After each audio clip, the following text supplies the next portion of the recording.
Develop a fortune state of mind, state of mind. It's time for a date with, time for a date with the Dorseys. Hello, hello, hello, and welcome to another Date with the Dorseys. With the Dorseys. We are excited, as usual, about the topic that we'll be bringing today. We're going to share a few tips about career, specifically when your career throws you a curveball. Oh, boy, those things could hurt. I mean, it could be great, though. It could be great. Depends on how you look at it. Right. I know for me, personally, if we're talking about a literal ball, it's kind of difficult for me to catch those, right? so good thing we're talking about figuratively those curveballs that you experience or may have already experienced, or it may be, something that could happen later that you want to prepare for. So again, today we are talking about that career curveball and what to do. Yeah, that's a great question. What to do when the career curveball comes your way? Yeah. So what is a curveball? I want to give a couple examples of that. So we can have you all following along with us. And, as we go through the points, you can decide whether or not it's something that you should implement in your life or your career, or, maybe if you should wait for the next step, right? So what we're talking about when we reference curveballs in your career is in many aspects of, you may have many years in your industry or many years at a particular company. There may be a day that you're working, you're doing your daily duties that you often do, and something just hits you. Just hit you. Like a curveball. Like a curveball. I'm telling you, it hits and it hits hard, right? But it's not just an emotional thing, right? Yeah. If it hits you once, okay, cool. This is just a day. It's just a moment. But no, after it hits, it just kind of stings a little bit and stays there with you. Mm-hmm. And it's a familiar ball. You're like, wait, I didn't see you coming, but I felt this pain I know before, that. Right? Exactly. I know it's just not quite right. Something is there. That's one example when it's time. You get the feeling, right? It's time to make a change. It's time to do something different. Or it could very well be where the organization says, hey, here's this curveball. Here's this curveball. Thank you for your service and time. HR will be in contact with you. Absolutely. Which, no one wants to experience that, but it happens. It happens in any industry and every day. So instead of waiting for those moments to come about and feeling like you're lost, you have no idea what to do, how to react, how to respond, we wanted to share a few things that, have helped us in those experiences. Absolutely. And even from, friends, family, co-workers, or whomever may have experienced it as well. And we've observed it. I think people all over experience it. Yeah. And again, these are curveballs, but I don't necessarily say it's a bad thing. No. Oftentimes what I find is that people they have that feeling that we talked about, right? And often they ignore that feeling, and rightfully so. If it happens once, you tend to, okay, this is more or less a headache or something. I just need an Advil and I'll be better the next day, right? But don't realize that, hey, this is a migraine right. or something that's severely going on. So we ignore the signs internally when it's time to make the change proactively. And so instead of taking action then at that point in time, we delay it. And the great thing about it, though, is that there are other things that happen and transpire which have to force you to make that change. And that change could very well be the next thing that sets you up to what you truly are happy doing, or more elated, something that you're looking to do every day. Yeah. And that what you may see as unfortunate, is really something to free you so that you can be empowered to do what it is that you truly want to do. And it's unfortunate that sometimes we have to be forced into our destiny, right? That's it. Forced into your destiny. Right. It's unfortunate that that's the case for some of us, but if that's what needs to happen, then it needs to happen. I think the beautiful thing about it is you wouldn't be forced into your destiny if you weren't prepared to walk into it, right? Okay. And so oftentimes we don't think that we're really prepared, and you have to be pushed out there. Yes. But you have all the tools and everything takes to walk into it. So a little force, although maybe uncomfortable. Yeah, it will be. It will be uncomfortable leaving the comfort zone. That's it. But it also be uncomfortable moving into an uncomfortable zone, if that makes any sense. Right.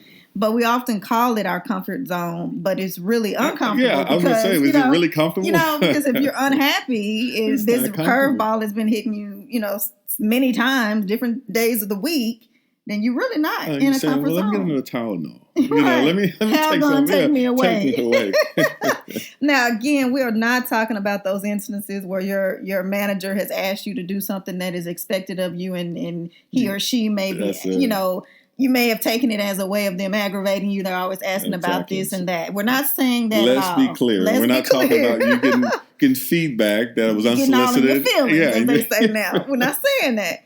But now let's go ahead and go into those tips that we wanted to share. Now that you guys are clear about, the audience that we're talking to, those people that we are referencing as far as this career curveball and what to do. That first thing that we would recommend you do is decide what it is you want to do. And we just spoke about this plunge into your destiny that may be unexpected. But even so, if you're continuing to function in your quote unquote comfort zone, you should always be proactively thinking and planning about those things that you enjoy and you love. Otherwise, what's the point? That's it. And there's an ideal that you would want to do something you enjoy, right? That gives you, I guess, more of a purposeful feeling. You would also want to do something that pays well. I would assume, Absolutely. Right? You want to be able to take care of yourself and provide for your family and others that may be under your covering. But I think the last thing is you want to find something that you're good at or could be good at, right? So it's those three dynamics that as you think through, deciding what is it that I want to do, please take those into considerations because that could very well help you find that sweet spot to launch you into this forced or unforced walk or journey that you're about to embark on. Mm-hmm. Now, there are several ways to do that. Of course, you'll have to catch us at another time, but maybe that's another topic. Or a private session. Or a private session to really help you walk through. And there are a series of tools and techniques that we employ to help drive and find, help people find that place for them. But it's certainly, those three things are certainly something you should consider when deciding. And to the point that you just made about finding that sweet spot, that reminds me of a conversation you and I was going to say had before, but we have it often because we like to revisit that. But we talk about the sweet spot and the intersection of what you enjoy, what's going to pay you, and what's your passion. What you're good at, right? Yeah. So if you think about those three things and the intersection thereof, that's your sweet spot. That's that thing that is probably good for you to venture out or explore. Now, I always say it's better to explore those things while you do have the comfort, quote unquote, again, in your current role, right? So that you'll know and prepare. It may not be that you intend on this curveball happening or you even plan to make a transition in your career tomorrow or next month, but you need to start planning now for later. You're an expert at that, and I think you've been doing that for like forever. Too long. So, but many people just with that thought alone will probably really struggle. Like, how do I make time? How do I do it? Mm-hmm. What do what does that mean? Again, that may be another one that someone can schedule a private session. But I'm just for a few nuggets here. What are some things that they could do within that time? I'm working my job day in and day out. I'm really not happy, and I'm coping with it. And I hate to be forced into a different situation. I rather proactively prepare. What are just a few things, maybe a couple that an individual can do to start building on it? I would go all day providing examples on that. But I would say first, it goes to planning, thinking, and researching. That's all in one, by the way. So that's getting clear about what it is that you enjoy. Like those three things that we just mentioned about the intersection of your sweet spot. So for one, no one can help you get to your next stage or your desired point if you don't even know what that is. Sure. So do your homework and figure out what it is that is your sweet spot, what you're passionate about, what will also pay you what you're looking for. And in order to determine what that pay is, you have to know what you're worth.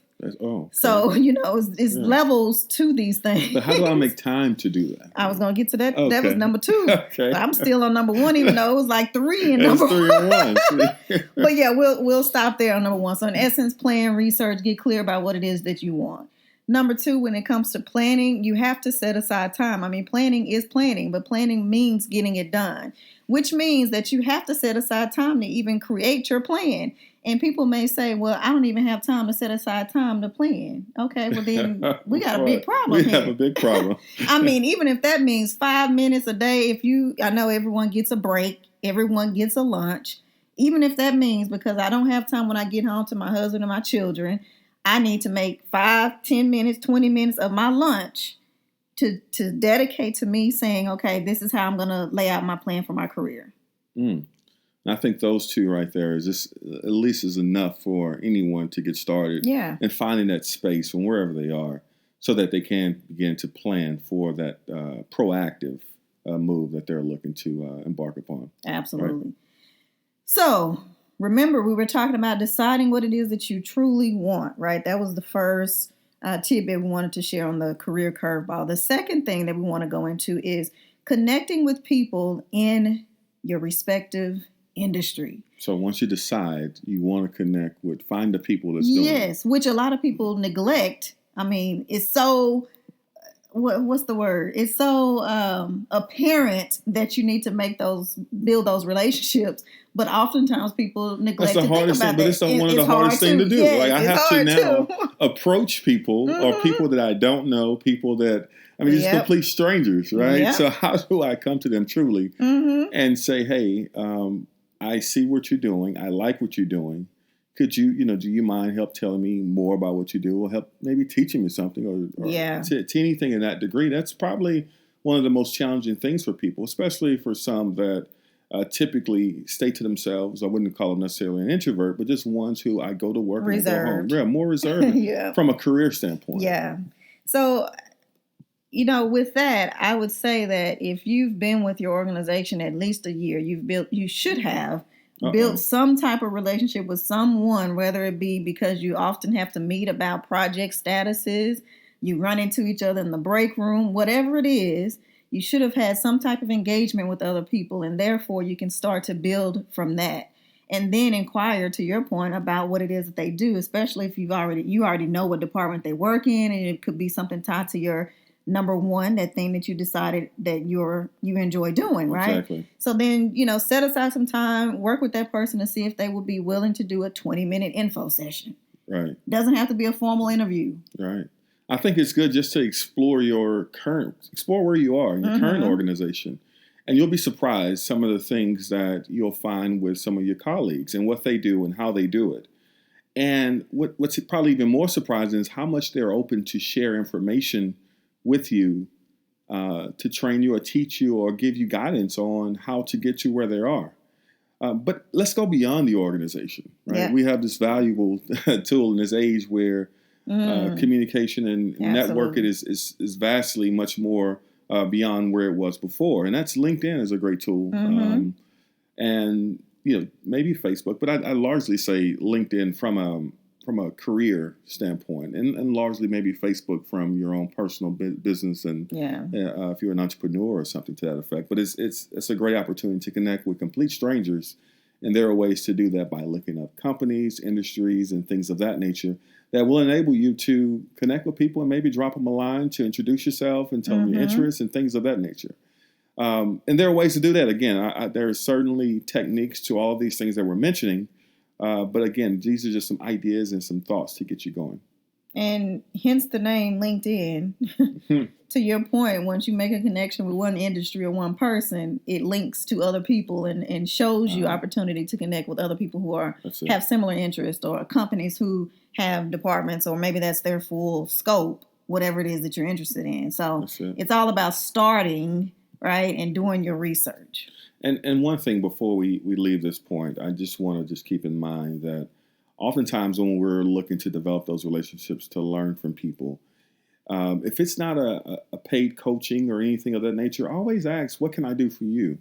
You'll be surprised how much people that you're reaching out to, how they could benefit from your skills, knowledge, and largely the value that you have that you can bring to them. Yeah. So be open to that, because that could certainly be a great exchange. And that way you have a real meaningful relationship that you're building, so that it's not that this individual came to me for information, but yet this person came to me to exchange or to give, as well as I was able to pour into them. So that's certainly key and valuable. Again, especially if it's not some type of paid coaching or a program that you're enrolled into. Nurture before you need. That's it. In other words, if you make that connection, you should be, to your point again earlier, reaching out to that person, sending a message, saying hello, introducing yourself before you get to that point of where I need something from you, right? Because you want to build that relationship. Right? You want to build the respect and all of that between you, the two of you, and it should be reciprocated. That also, before we go to the third point, I know we were wrapping up, but that also reminds me of something Oprah said a while back, and I think I even referenced it in one of my books. I can't tell you right now which one it was, but she mentioned that she had multiple coaches, and each of her coaches was focused on a particular area of her life, whether it be her business or life or health or whatever it is. And then the person that was interviewing her at the time asked, okay, well, do you pay for these coaches? And she's like, of course, because when I pay for my coach, I know that I own that time. In other words, you don't have to guess that this person is not going to fit you in their schedule. They may call you. They may not call you. So let me go ahead and do what I need to do on my end to ensure that I'm going to get the value that I need. That's it. It's all it is. It's an exchange of value, right?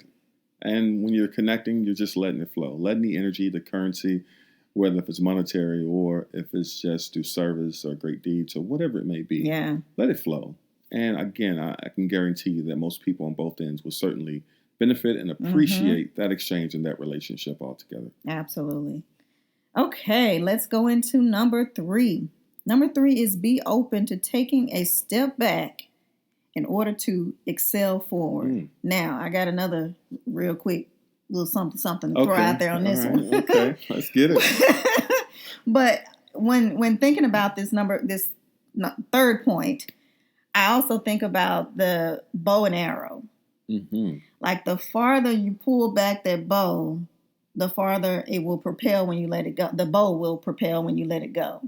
And when you think about that, sometimes we have to pull back. Sometimes we have to step back in order to get to the place that we ultimately want to be. I got that. And I like it. And it also seems like the further you propel back, the more and more strain, right? Building that muscle. Yeah, exactly. The more and more strain. Or even with that, I think I just like enjoying this thought. But to piggyback on that thought, is the deeper you build, you dig into the ground to build a building, the higher you can go up for your structure. You have to have more solid there you go. You have to have a solid, Yeah. strong foundation. If your foundation is 1 inch deep, then chances are you're not going to build a very high structure. However, if it's 100 feet deep, then oh goodness, you're able to go very high. Because that foundation is strong enough. So you definitely have to, again, take the step back or to go a little bit deeper in order to propel yourself forward to go even higher. Yeah. And oftentimes when we talk about careers and think about career progression, we don't think about the lateral. We don't think about the stepping back in order to propel forward. We often think about the ladder. And when we think about the ladder, we think about just climbing upward or going down, right? That's it. Exactly. But sometimes you have to think of it as patchwork, like you're building a quilt. And sometimes that patch may have to go to the right. It may have to go to the left. It may have to go up. It may have to go down. There are different directions of which you may need to go in order for this quilt to become, for these patches to become a quilt. That's it. And the key thing here is being clear on where you want to go, because all movement is not progress. So when you're clear on where you're trying to go and you're clear that you're preparing or building or making this quilt, you have an understanding on how the patches, or you have a vision or some form of idea on that the patches will go here and there.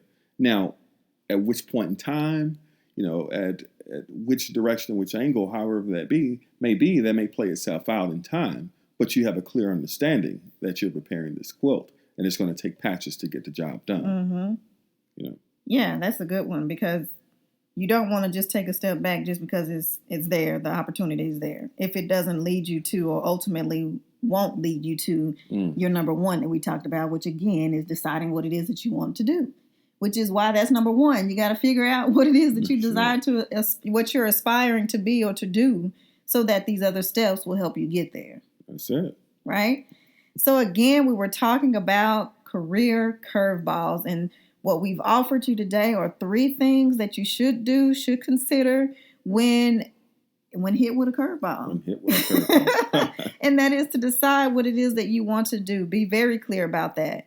Connect with people in your industry, right? And we talked about social media and people in person. And then number 3 was being open to taking a step back in order to excel.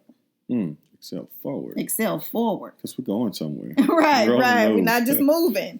We're being progressive, right? That's it. So again, thank you for tuning in for yet another Date with the Dorseys. We look forward to connecting with you all again on the next episode. Until then, feel free to reach out to us, ask questions, give us your feedback, send us love on Facebook at Fortune Enterprise. Again, that's IVTUNE, Fortune Enterprise. We're on Facebook and we're on Instagram.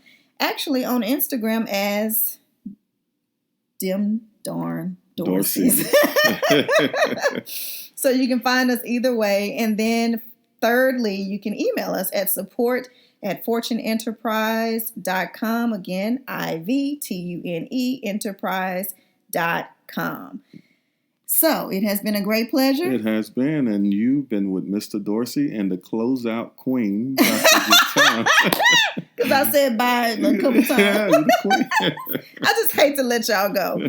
Okay, for real. Thank you all for tuning in. We look forward to chatting with you on the next episode. Bye for now. Develop a fortune state of mind, state of mind. It's time for a date with, time for a date with the Dorseys.